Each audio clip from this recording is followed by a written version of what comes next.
जय गुरु जी संगत जी, अनंतम अनंतम शुक्राना गुरु जी। संगत जी, आज मैं आपको जो सत्संग सुना रही हूँ, ये सत्संग नोएडा की श्रीमती प्रोमिला मेहता आंटी का है। इस सत्संग का नाम है एक आशीष से गुर्दे का आकार बढ़ा। दिल्ली के एक प्रसिद्ध हॉस्पिटल में ऑपरेशन करवाने के बाद श्रीमती प्रोमिला मेहता अपने जीवन के लिए जूझ रही थी। वह 1995 से उच्च रक्तचाप से पीड़ित थी।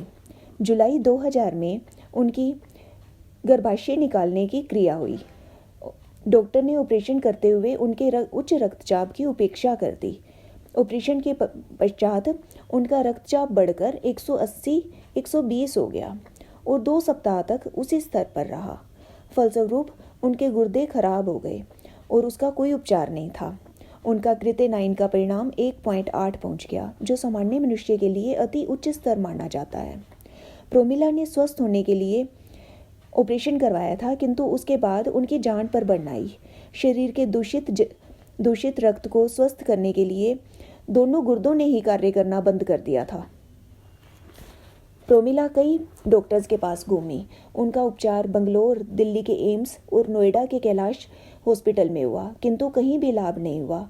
उन्होंने आयुर्वेदिक, होम्योपैथिक और एक्यूपंक्चर पद्धतियों से भी उपचार करवाए, पर सब असफल रहे। डॉक्टर्स का कहना था कि किडनी ट्रांसप्लांट अंतिम उपाय है। समस्या गंभीर होने के 5 साल बाद उनकी एक सहकर्मी ने गुरुजी के बारे में बताया। उन्हें अप्रैल 2004 में बताया गया था, किंतु उनको गुरुजी के दर्शन का अवसर 21 जुलाई 2004 को ही मिला। गुरुजी ने उनके आने के लिए संभवतः वही दिन निश्चित किया होगा। उस दिन गुरु पूर्णिमा थी। गुरुजी ने उन्हें एक तांबे का लोटा लाने को कहा, जिसे उन्होंने अभिमंत्रित किया। वह रोज उसका जल पीती थी। जुलाई 2005 से दिसंबर 2005 तक वह गुरुजी के दर्शन के लिए 4 दिन बृहस्पतिवार से रविवार तक आती थी। उस लोटे का जल ग्रहण करने के कुछ दिन पश्चात ही उन्होंने देखा कि उनकी त्वचा, जो वृद्धों जैसी दिखने लगी थी, विशेषकर गर्दन के आसपास में सुधार आने लगा। एक दिन जब वह गुरुजी के पास बैठी थी, उन्होंने गुरुजी से कहा कि उनके शरीर में रक्त ही नहीं है और वह सदा दुखी रहती हैं।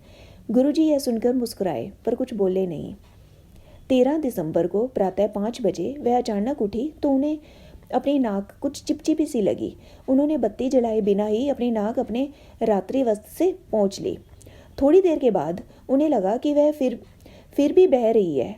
उन्होंने बत्ती जलाई और अपने नाक से रक्त बहते हुए देखकर बहुत आश्चर्यचकित हुई। एक रुमाल शीघ्र ही रक्त से भर गया। उन्होंने अपने पुत्र को जगाया और वह दोनों कैलाश चिकित्सालय भाग गए। चिकित्सकों ने रक्त रोकने का भरसक प्रयत्न किया, किंतु उसके ना रुकने के कारण उन्हें एडमिट कर लिया गया। प्रातः 6:30 बजे प्रोमिला ने अपने पति को फ़ोन किया, जो उस समय बंगलोर में थे, और उनको तुरंत आने के लिए कहा। चिकित्सालय में रहते हुए उनके पास गुरुजी का चित्र था।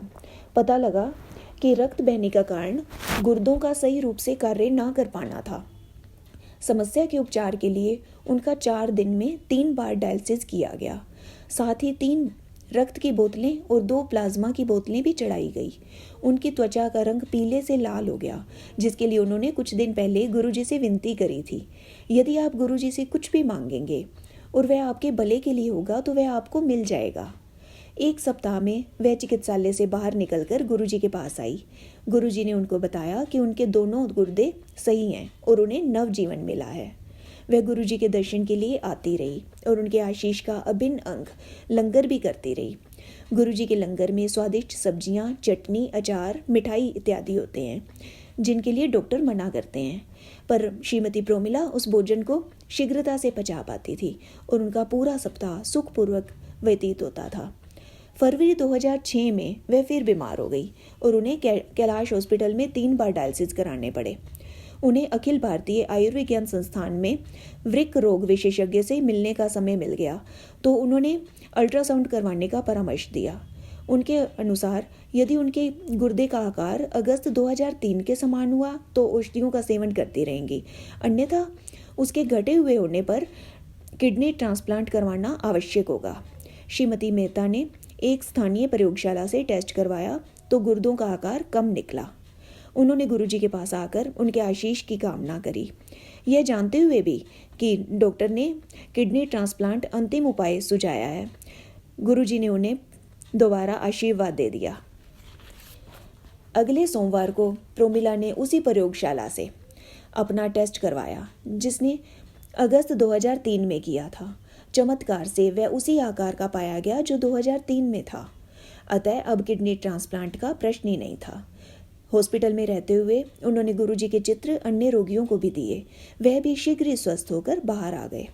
प्रोमिला के स्वस्थ होने पर गुरुजी ने उन्हें सप्ताह में एक बार दर्शन के लिए आने को कहा। गुरुजी के पास हर दर्शन अति निराला अनुभव होता है, किंतु गुरुजी नए भक्तों को भी समय देना चाहते थे। सप्ताह में एक दर्शन भी उनको आनंदित कर देता है। वह कहती हैं कि उस एक दर्शन और लंगर से भी उनमें पूरे सप्ताह के लिए नवीन ऊर्जा आ जाती है। जय गुरुजी। अनंतम अनंतम शुक्राना गुरुजी।